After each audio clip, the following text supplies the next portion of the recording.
In this voiceover, we'll discuss vulnerable adult abuse. So, who are vulnerable adults?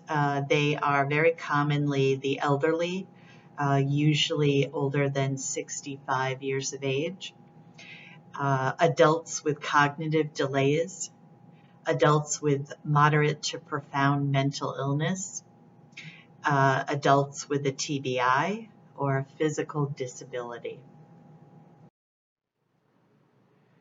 When we consider the vulnerable adult and the different types of abuse, we can talk about the following. And you can see a reference down below in the notes to your text and page number where this is also very clearly outlined.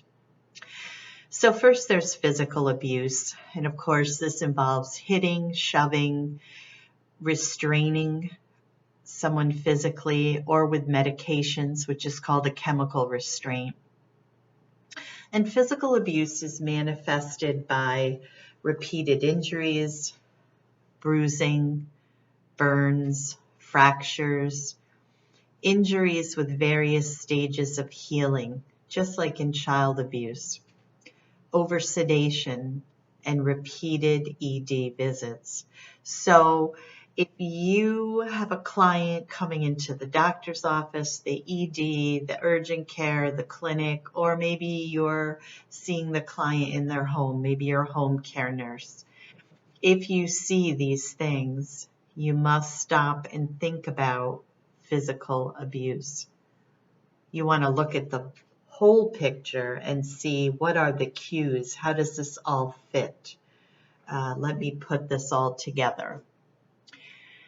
Psychological or emotional abuse is not physical, but it's verbal. Aggression, humiliation, harassment, intimidation, threats of punishment, treating the adult like a child, or isolating them. This may present to you in some interesting ways. The client might come in with a caregiver, family member, a friend, whoever the caregiver is, but they may seem to be ambivalent in their feelings towards that person. They may be depressed, they may be agitated, and they may suffer from long-term effects of poor self-esteem and poor self-worth. They're being told constantly that they're not enough, right? Sexual abuse, again, this is non-consensual, forced sexual assault of any type. It's really important to remember here that even if you have two adult clients who are consenting to a sexual act, if they have a cognitive impairment and they are not able to truly make that decision, clearly that is considered sexual abuse. And I'll give you an example. Years ago when I worked in long-term care, we had two elderly clients with dementia. And the gentleman thought the female client was his wife, who is deceased, and even called her by that name. And she was so demented, she didn't even realize that he was calling her by the wrong name.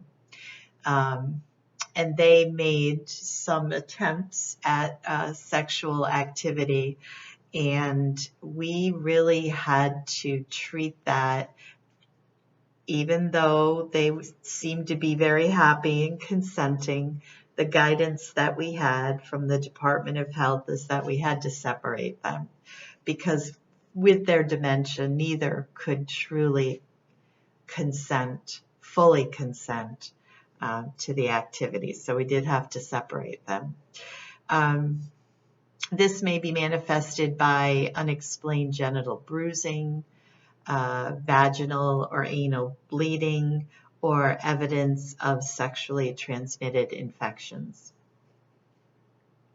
Neglect is the failure of the caregiver or the responsible party to provide the client with food, water, shelter, medications, hygiene, and even failure to provide physical aids, to not provide them with or allow them to use their dentures or their eyeglasses. It's also a failure on the part of the caregiver to ensure the client's safety, a failure to provide companionship, or isolating the person. And we can see this manifested certainly physically, right? By weight loss, by malnutrition, dehydration. So looking at your lab values, if they come into your clinic or ED, are they dehydrated? Are they malnourished? Are they not being provided with food and water? Infected pressure ulcers are another manifestation and evidence of neglect. Abandonment, this is the desertion of whoever the responsible caregiver is. And believe it or not, this happens. An elderly adult or vulnerable adult will show up in an emergency room. Someone will bring them. They will drop them off and disappear and not come back to get them. You know, and it's important to think about these people and their intent. And there's a real issue of caregiver role strain here too. And so these are not all bad people. These are people that just can't do it anymore, right? Think about the client with dementia and how difficult they might be to care for at home. And remember that these caregivers or these perpetrators have their own stressors as well. These clients can also be left in a public place like the mall. Or their responsible caregiver simply moves away from the home and they're left alone to fend for themselves without any way to get food or medical care or anything that they need to survive. Financial abuse is denying the client access to their resources, stealing their money, stealing their possessions, and even forcing the client to make changes in a will. We see this in clients. We recognize this may be an issue if you see a client living below their personal resources. So they don't have any food in the house, but they have the financial resources to purchase food. Or a sudden change in their finances or personal assets can be a trigger. We'll watch a video about this particular type of vulnerable adult abuse in class.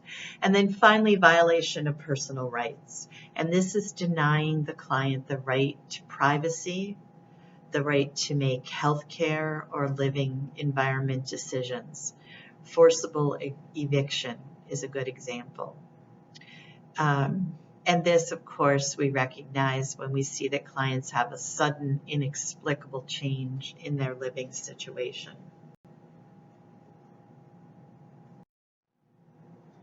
What are the characteristics of the abused, vulnerable adult?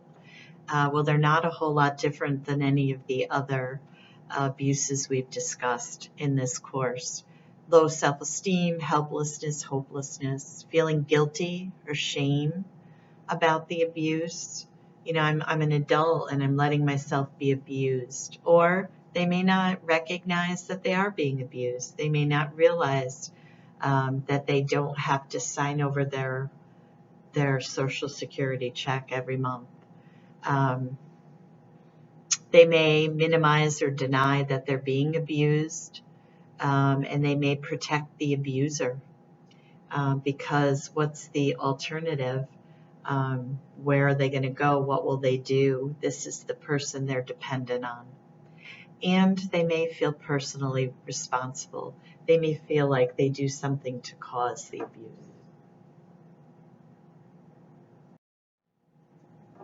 I made a reference on the last slide to caregiver role strain. And we'll talk about this more in cognitive disorders as well. But vulnerable adults can trigger caregivers in a way. They can provoke and trigger their inability to provide safe physical, psychological care for the adult. So some of the triggers are diminished cognitive function. It's very difficult and very stressful to care for a client with dementia or a client who needs cognitive assistance, and especially a client that's very disruptive or angry or wanders, and a client who has impaired physical ability, so they're dependent on the caregiver or the responsible party, even to move from one place to another. Incontinence is a huge trigger for caregivers when they reach their limit.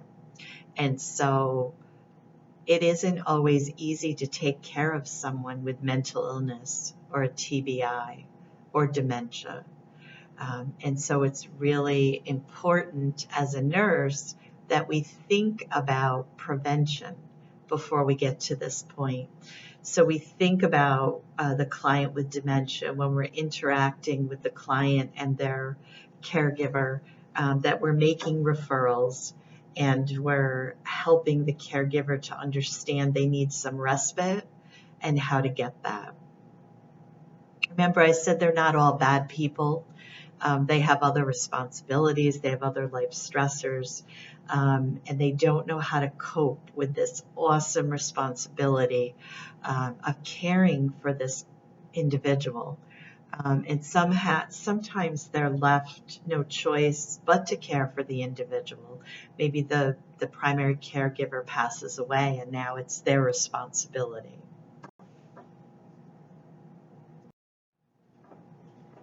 We talked a lot a few slides ago about how the different types of adult abuse are manifested, but here are some general things to think about. You may be presented with a vulnerable adult who is being abused and not even know it. You may be admitting them to a hospital floor. You may be the home care nurse going out caring for them.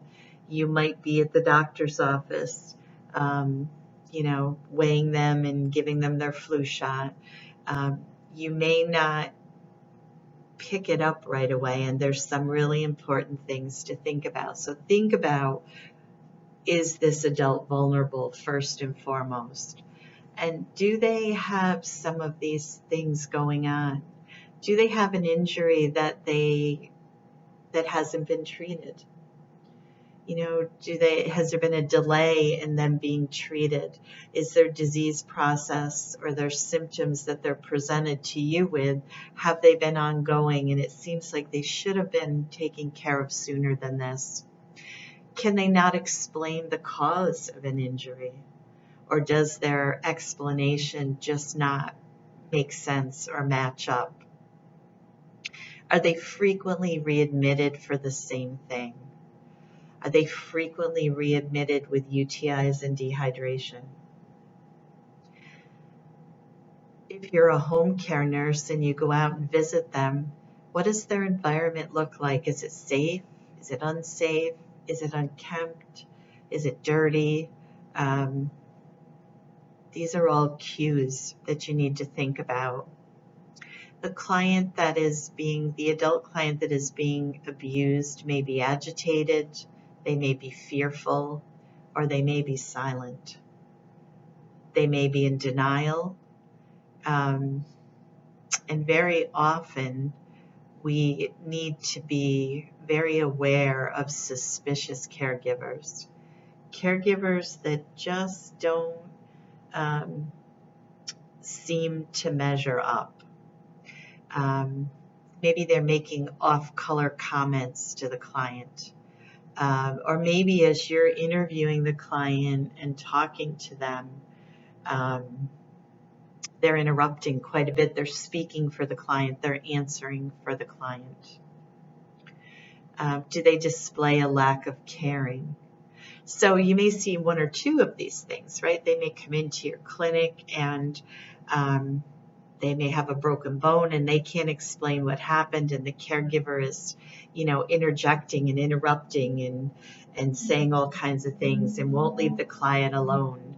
And the client is very silent. And so you kind of put all those cues together and you begin to suspect that maybe something isn't right. And so then it's important to move on to a process of screening and trying to get to the bottom of this. So if you suspect that you have an adult client who's being abused, here are some things you want to do. First and foremost, you want to collect some more information. You want to do some screening, and you want to try to do this in private. The adult client who's being abused by their caregiver often will not fess up. They will deny it. They're afraid of this person, but they're also dependent on this person. And they know, or they wonder, or they're fearful of this. What happens if they take me away from this person? Sure, the abuse will stop, but where will I go? I'm going to lose my home. I'm going to go to a nursing home. That's a very powerful fear.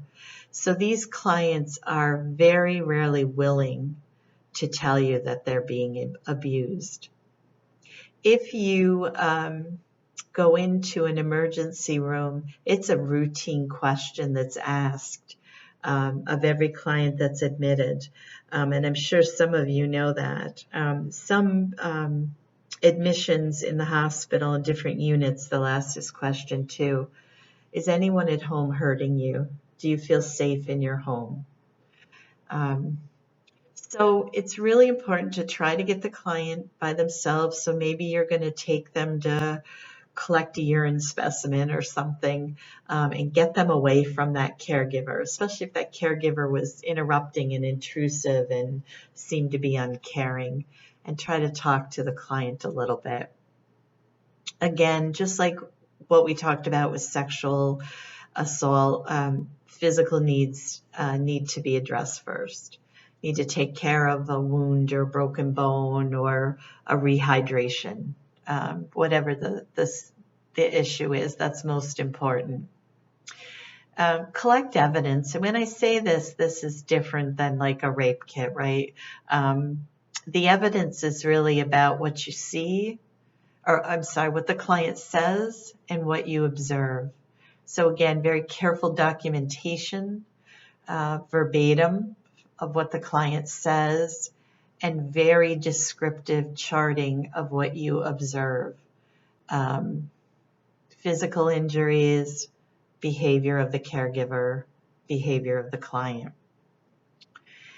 Be an advocate, know the law and scope of practice in your state. I did provide a web link for you to look at a website that deals with the abuse of adults. And you can find that in your folder for this course. Provide the caregivers with resources. Again, help them to think about respite. Help them there's lots of ways that some nursing homes will take a client for a week or 10 days or a month while their caregiver is away or just getting some respite. Help them to deal with stress and set them up with coping strategies, right? These are all really important roles of the nurse in advocacy of clients. On this very last slide, I'd like to talk about levels of prevention. And levels of prevention do not only apply to vulnerable adult abuse, but this is a good place to apply this knowledge. And it's one of the few places we talk about this in the curriculum. And it's important to think about this concept a little bit. And it fits very nicely with the idea of abuse. So there are 3 levels of prevention: primary, secondary, and tertiary. Primary prevention means preventing the abuse from occurring. It means intervening before any abuse occurs. So how do we do that? We educate, and we find resources to assist that caregiver, like we just talked about on the last slide. So holding a class about coping skills for caregivers of dementia patients, or helping a caregiver to find respite, are good examples of a primary level of prevention. Secondary levels of prevention involve identifying the abuse early. So this is when you screen, when you interview, do an admission assessment, do an intake in the ED, and you ask the client, do you feel safe at home? Does anyone hurt you? Are you afraid of anyone at home? The abuse has already occurred, but we're going to identify it early so we can intervene. Tertiary prevention is the abuse has already occurred. So we're going to provide treatment for any injuries, we're going to report the abuse, and we're going to work towards preventing any future abuse from occurring with this client. So this is a good way to apply, again, the levels of prevention and to think about the differences. And they're a little confusing till you get used to working with them. So I hope I've given you some good examples to work off of. So this concludes the voiceover prep for the interpersonal violence class. And I will see you in the classroom.